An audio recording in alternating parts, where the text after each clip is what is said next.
Good morning, everyone.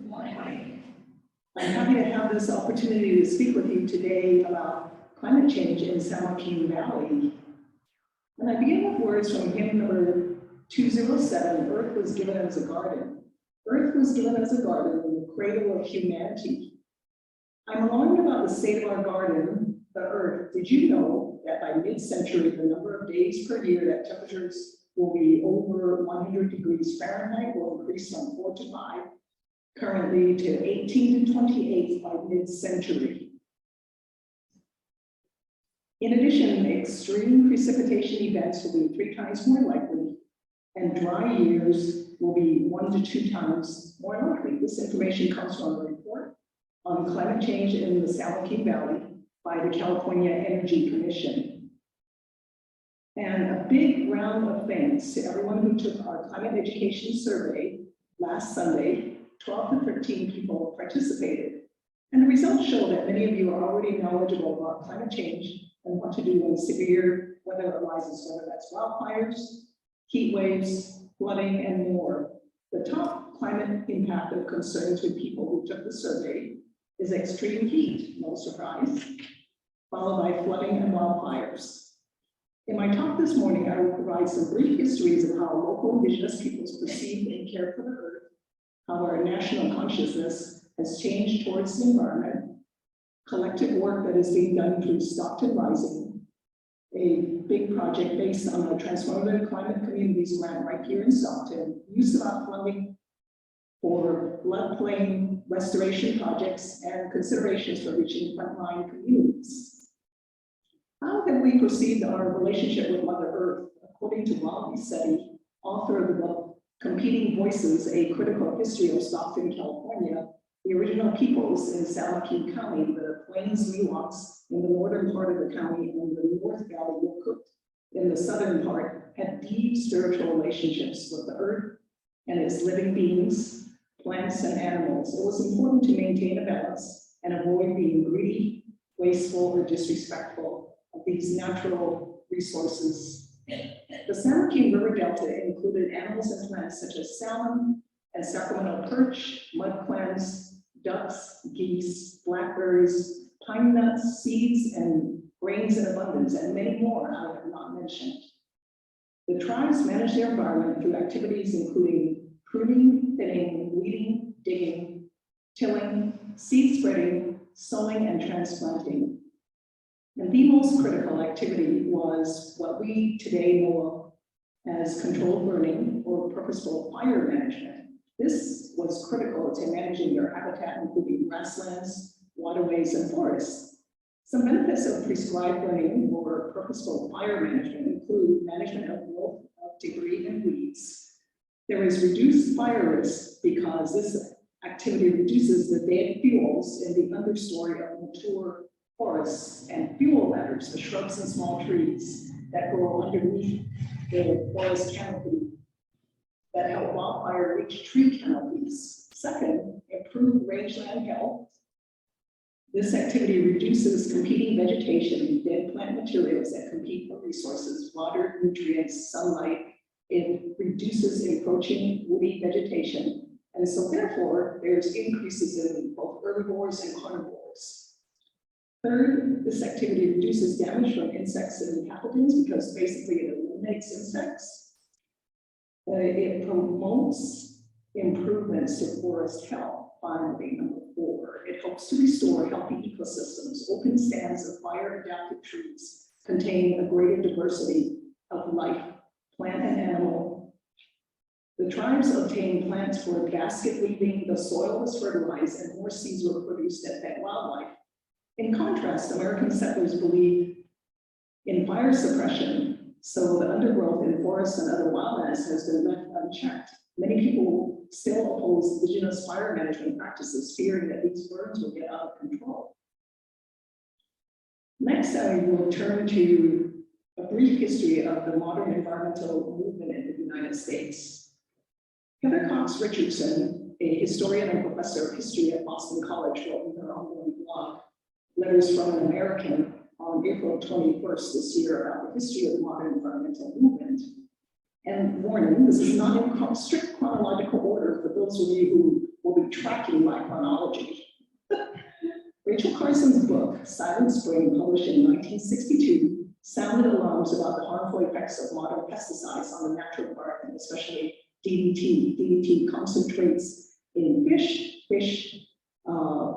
that are eaten by birds of prey, especially ospreys, and the birds' eggshells become abnormally thin, and so birds die off increasingly. President Kennedy asked his Science Advisory Committee to review her charges, and they validated them. So as time went on, scientists lobbied the Environmental Defense Fund to ban DDT. Like Rachel Carson, they were concerned about the effects of DDT on US waters. The Environmental Defense Fund filed a lawsuit against DDT, and the Environmental Protection Agency banned DDT in June 1972. A little more to follow about the Environmental Protection Agency a little bit later. So public consciousness about the environment grew after Rachel Carson's book, Silent Spring, was published. There was a massive oil spill off the coast of Santa Barbara, right here in this state, that lasted over 10 days, from January to February of 1969. Between 80,000 to 100,000 gallons of oil spilled into the Pacific Ocean, and many elephant seals, dolphins, sea lions, and seabirds died. And this outcry by the public, there was a lot of outcry by the public and concern. And in 1970, President Nixon, a Republican, proposed the creation of a new federal agency, the Environmental Protection Agency, and Congress passed the Clean Air Act that same year. In October 1972, Congress passed the Clean Water Act, establishing regulations over discharges of pollutants into US waters and protecting water quality. The California Environmental Quality Act, aka CEQA, passed and was signed into law in 1970 during Republican Governor Ronald Reagan's administration, mandating environmental review and public input on all development projects, public and private. Next, I'm going to turn to a current ongoing project right here in Stockton called Transformative Climate Communities.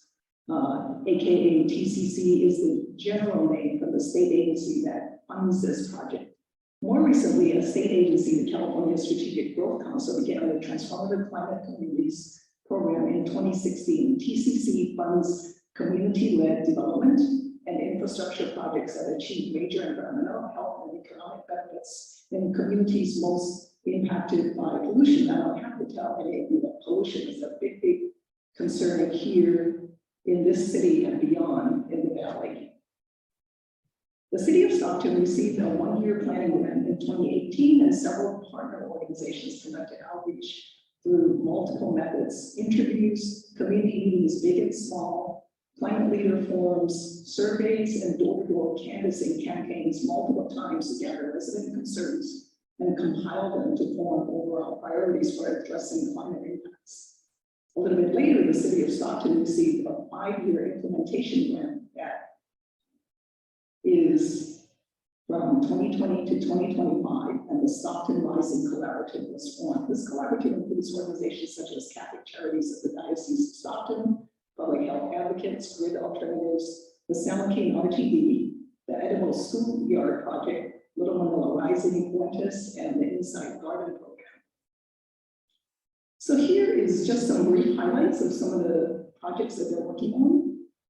One is energy and water efficiency upgrades to qualified homes. Local youth are hired to provide these upgrades. And this is also an employment and training program for young people ages 15 to 22, and this connects them to union careers in trades. Urban forestry, planting and maintenance of 1,750 trees to restore equine tree canopy in Stockton. Renewable energy, solar installation at 4 multifamily affordable housing sites and 108 low-income single-family homes to reduce utility bills and greenhouse gas emissions. Fresh produce boxes, healthy organic produce is delivered to low-income households. Workforce development, 16 solar trainees, 36 youth apprenticeships, and 40 re-entry vocational trainings. These are formally incarcerated people. This project also does community engagement by training local residents in climate resiliency and resident representation on the Community Coalition and Steering Committee So they are training 10 community liaisons and 55 youth leaders to advocate for climate change. There's also do-it-yourself and community projects, and some of the do-it-yourself projects include things like removing your lawn, installing solar panels at your home, making a rain garden, and installing a rain barrel. And finally, displacement avoidance, so that was a big concern, is a big concern through surveys and community workshops. So some concluding thoughts.